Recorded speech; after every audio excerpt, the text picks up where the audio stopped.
This isn't your mind. This is a trap! And you're the bait!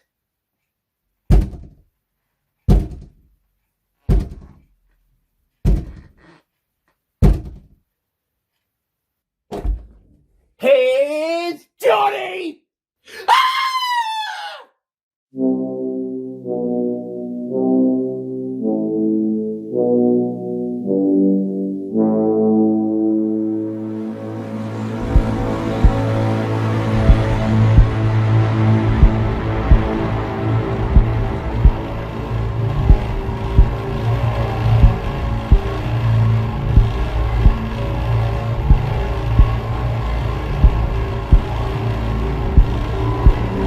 Hello ladies and gentlemen, Nick here and welcome to my review of Doctor Sleep, the adaptation of the book by Stephen King, which serves as a sequel to his novel The Shining. And this film serves as a sequel to the 1980 film The Shining by Stanley Kubrick, which is very different to the King novel of the same name. In fact, King didn't like the film adaptation of it.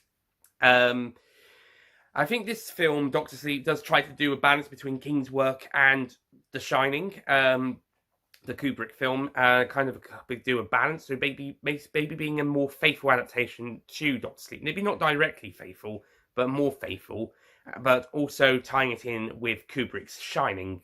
P.S. I have reviewed The Shining on the Nicholas Payne Retro channel. Go check it out. I watched it last October, and I thought it was very good. I mean, it wasn't complete. I wasn't overwhelmed like lots of people. I know lots of people consider it a massive classic. I think it's a very good film, definitely. I wouldn't say maybe classic in terms of filmmaking, perhaps. It's definitely a brilliant film, no question. Doctor Sleep, however, is also amazing. I think this will be going on to be a classic, providing people agree with me. Okay, I do have a slight niggle with the film, and that is it doesn't actually tell us who the people who are going after this girl are. These people who are sucking, can't remember what it's called, but then it turns out it's The Shining, sucking the shining out of people.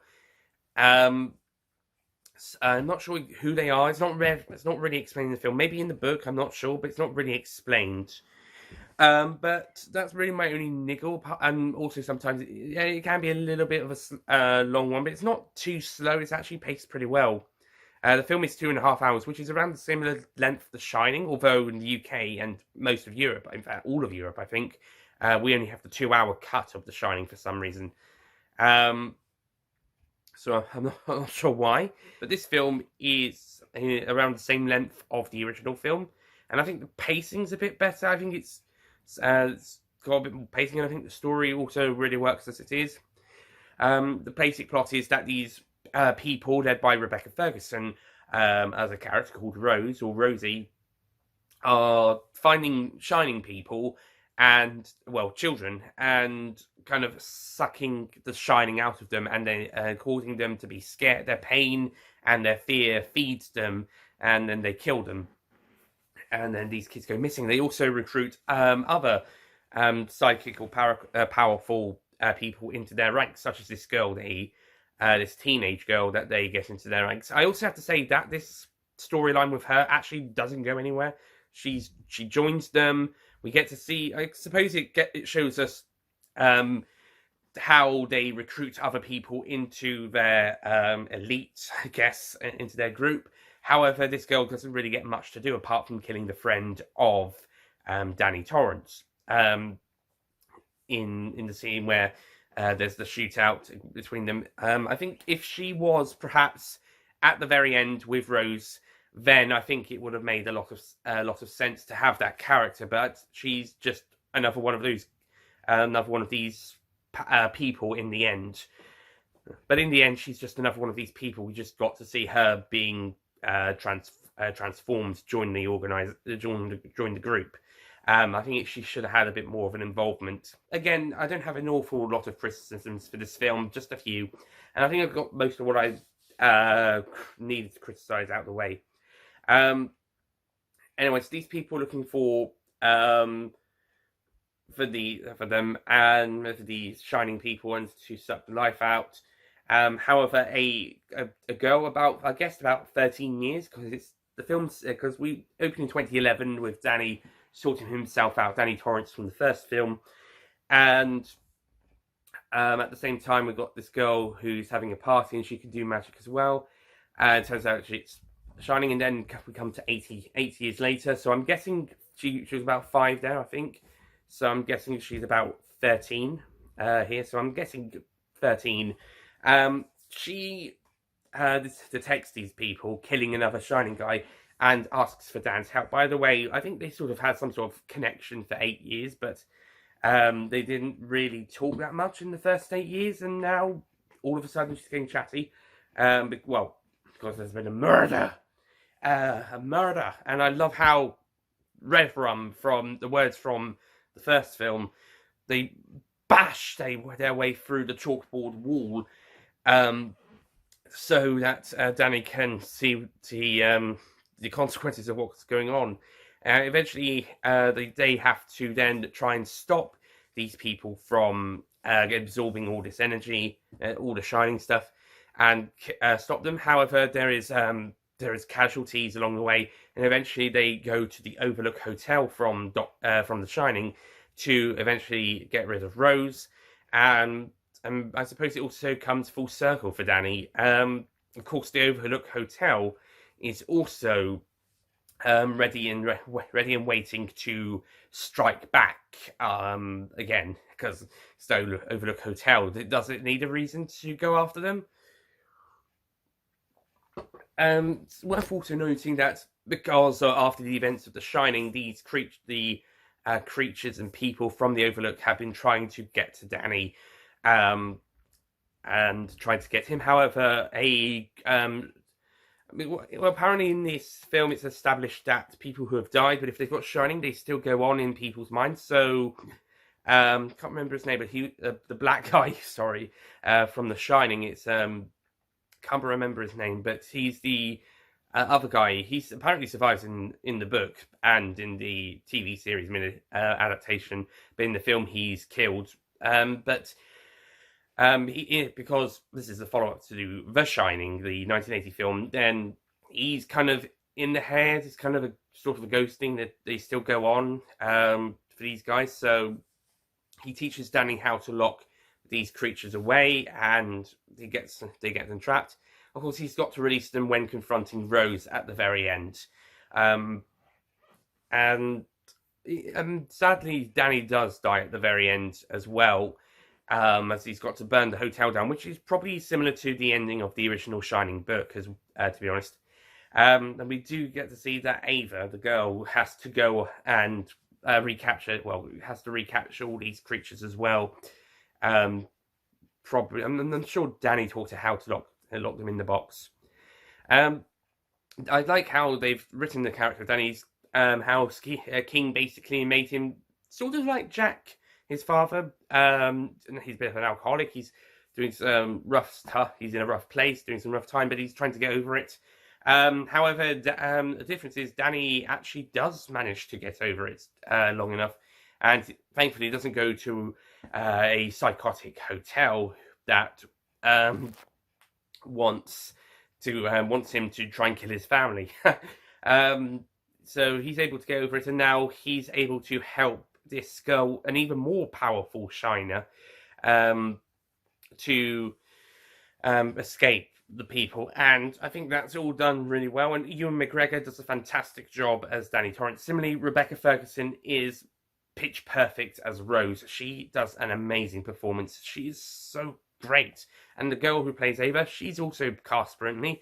I also really like Billy, the friend. It's a shame that he gets killed. That's pretty much the girl who got initiated into the elites. That's the only other thing that she was pretty much important for the story was so that she was the one who killed Billy by telling him to kill himself, and because they can hypnotize, mind control people.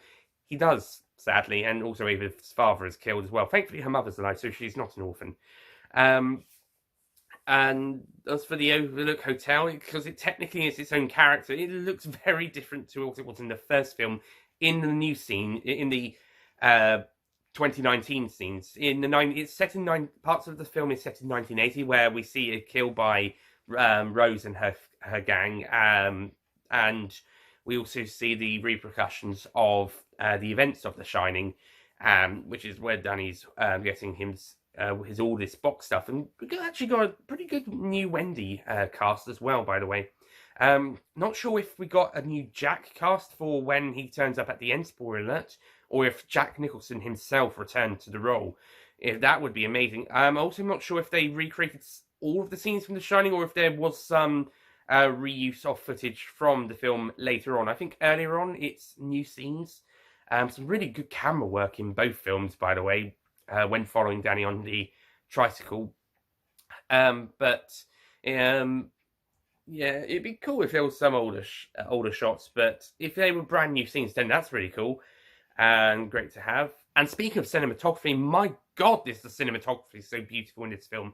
I mean, the opening shot does hold for a bit too long.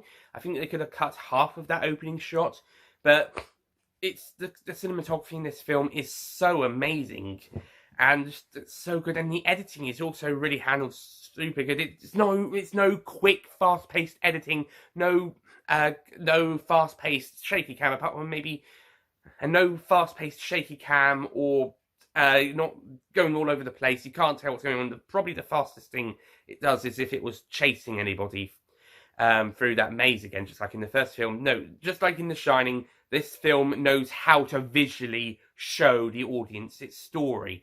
It actually is able to calmly tell its story through visuals and not just go all over the place, which a lot of action films seem to be doing these days. Lots of shaky cam, in fact, and quite a few horror films these days use shaky cam and not just the found footage genre. So I'm glad that we've got a film that is able to visually structure it pretty beautifully, and it all looks amazing. And it was also edited really well too. That's really about it. I think it's an amazing film, and also I like how it's more of a thriller horror film than a typical horror film. I suppose the other one, The Shining, it was definitely that was definitely a horror film. This one, there is parts where it's a horror film, but I think there's a bit of a thriller element added to it, at least until they get to the Overlook Hotel. So yeah, this is a marvelous film, fantastically put together, and I like how the editor was the director, I believe. I think the director edited his own film, which, good for you, mate. You know what you want your film to be, and so you're the one who puts it together, and I think he wrote the screenplay. So he obviously has a very good understanding of Stephen King, the Stephen King books, or at least Doctor Sleep and maybe The Shining, as well as a love for the Stanley Kubrick film, or at least knows how to tie the film in with that film. And certainly he's been able to do a compromise between the two, and certainly, as far as I'm aware, it looks amazing. Maybe people who prefer the book might not like it, or might think there's something wrong with it. I'm not sure what Stephen King thinks about this particular film. Like I said, he didn't like the Kubrick film. I'm not sure what he thinks about Doctor Sleep yet. Maybe he'll like it. Not sure. But as for me, as a film, Doctor Sleep is amazing. It is a little bit slow earlier on, but not too slow. It's not boring. It's building it up, and it's pretty interesting. And then things get going a bit more, and the thriller element is really great, and the horror element is also really great, and some really lovely visuals. And it mixes the CGI and modern day visuals with some more practical elements, and just making a fantastic visual story. So I'm going to be giving Doctor Sleep a 10 out of 10.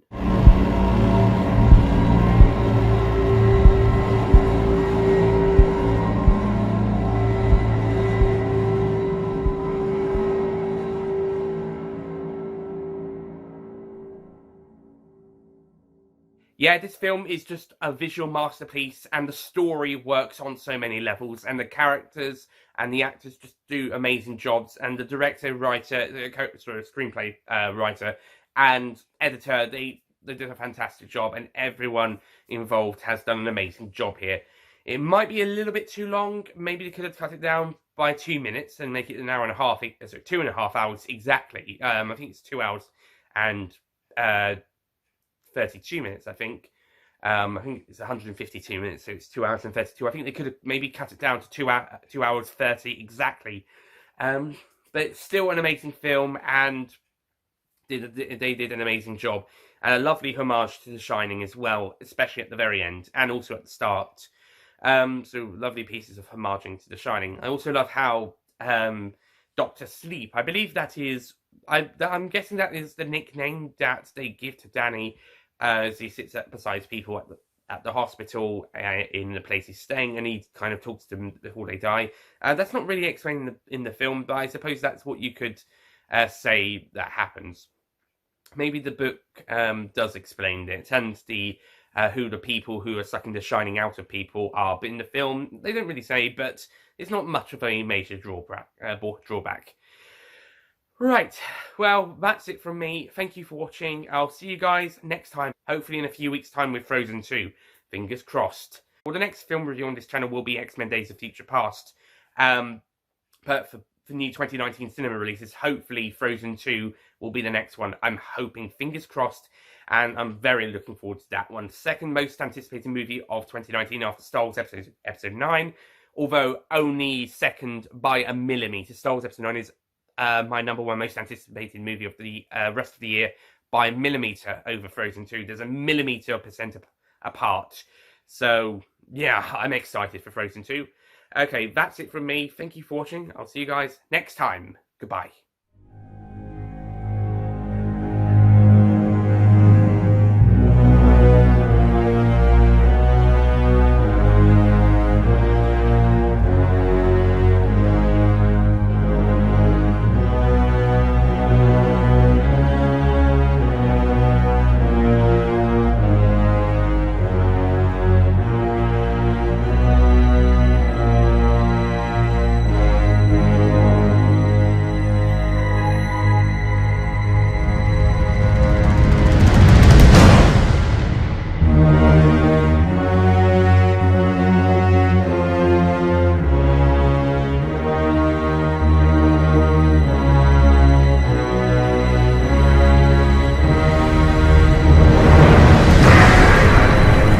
Don't forget to click below to subscribe to the official Nicholas Payne YouTube channel.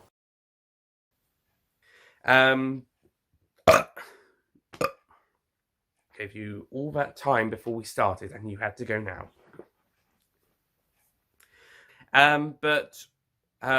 This film is more into. But the film, again, that's not really.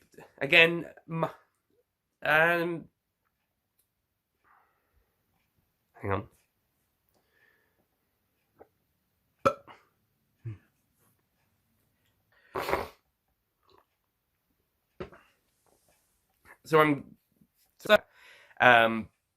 So yeah, this is hopefully in a few weeks with Frozen 2.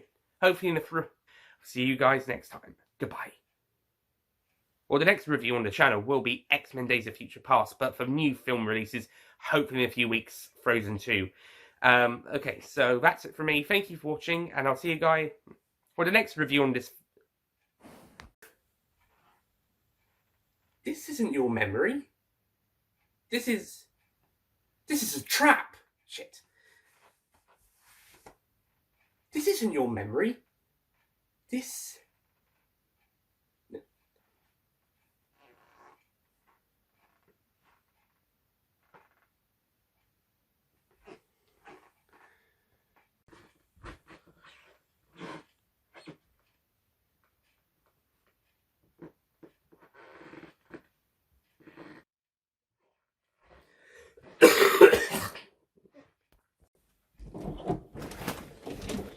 FYI. Yeah, I'll do. Okay, cool.